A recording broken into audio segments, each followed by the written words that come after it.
Hi everyone, this is Elena and I'm back today with Impression Obsession card for this week's challenge.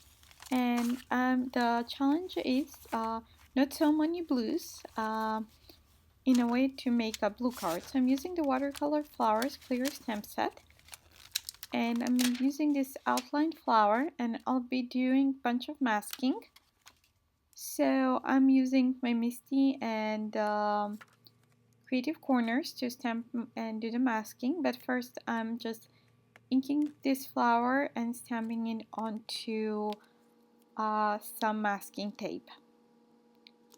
Then here I did a little error. You'll notice that I changed my paper, but before that I'm gonna cut this masking paper.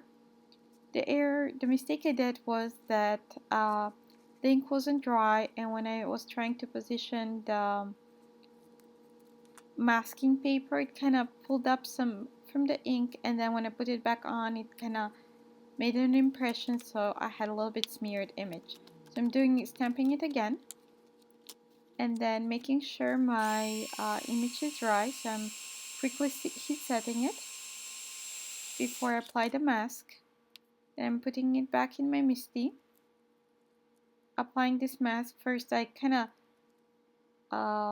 stuck it to the MISTI paper to make sure there's no ink on the back.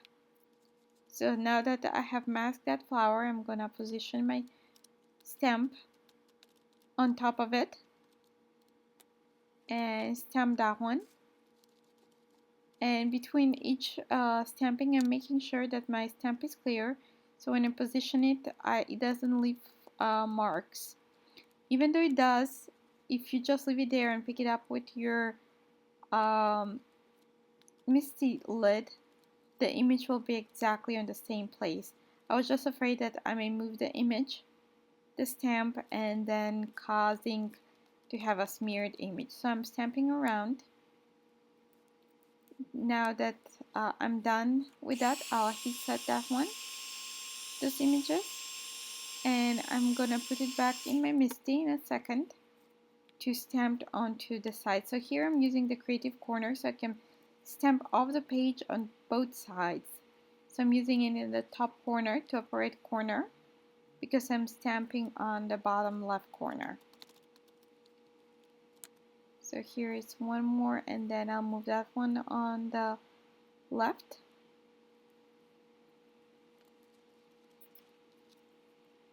Just position my stamp there and stamp it. So now that we have everything, all the flowers stamped, I can move on to coloring. So for coloring, I'm using Copic markers. I'm using BG10, BG11, and BG13. And I'm starting from the darkest to the lightest, and after that I'll be adding some dimension with the Prismacolor pencils. So I'm kind of speeding up here. I don't color this fast, so you're not so bored while you're watching me color slowly. I'm a slow colorer, so I had to speed this one up quite a bit. So actually this challenge, it's kind of up my alley because blue is my favorite color, especially teal blue or pool blue. So that's why I picked the colors that I did, BG10, BG11, and BG13. So we're almost done here coloring with the Copic markers. Just adding a little bit shade and then blending everything in.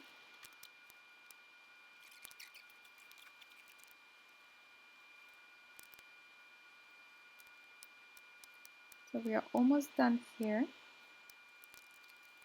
Next, I'm picking up 3 Prismacolor pencils with coordinating colors, and I'm just adding a little bit more shading and dimension to my flowers with the pencils.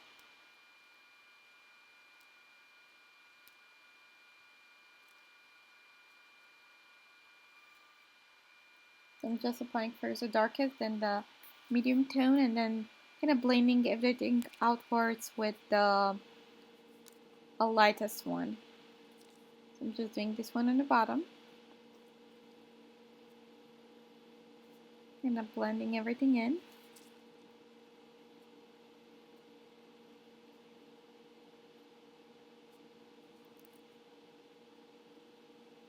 Just adding a little bit more shadows.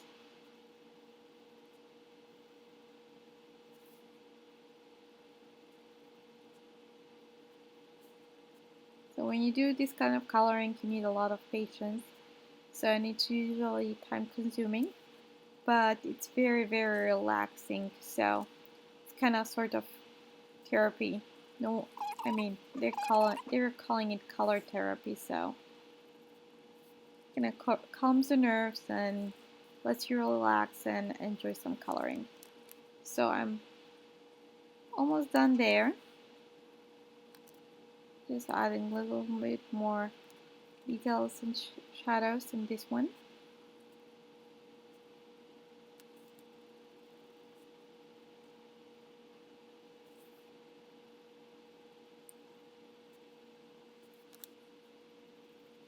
Then blending it in.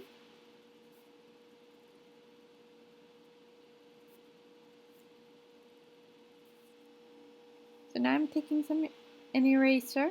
I'm kind of erasing, kind of blending those pencil strokes. And you need to make sure that you're erasing inward or outward. Do not do circular motions because you're gonna mess up your coloring. The ink, the pencil will just be moved into circles and it will look very funny. Next, I'm coloring the centers of the flowers. I'm using YR27, YR24, YR23, and a little bit of the 21 at the end. And those are the copy color markers. So I'm almost done here.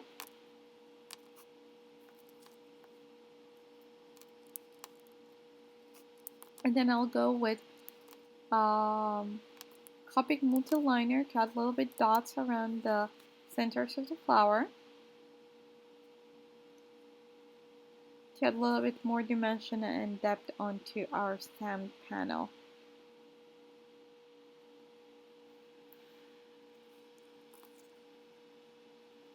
Then I forgot to blend that one, so I'm going back with the eraser.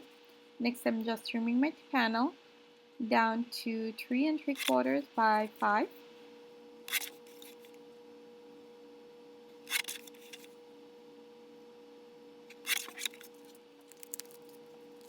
Next, I'm using the Tots die cut and the Tots stamp set, and I'm using some mermaid not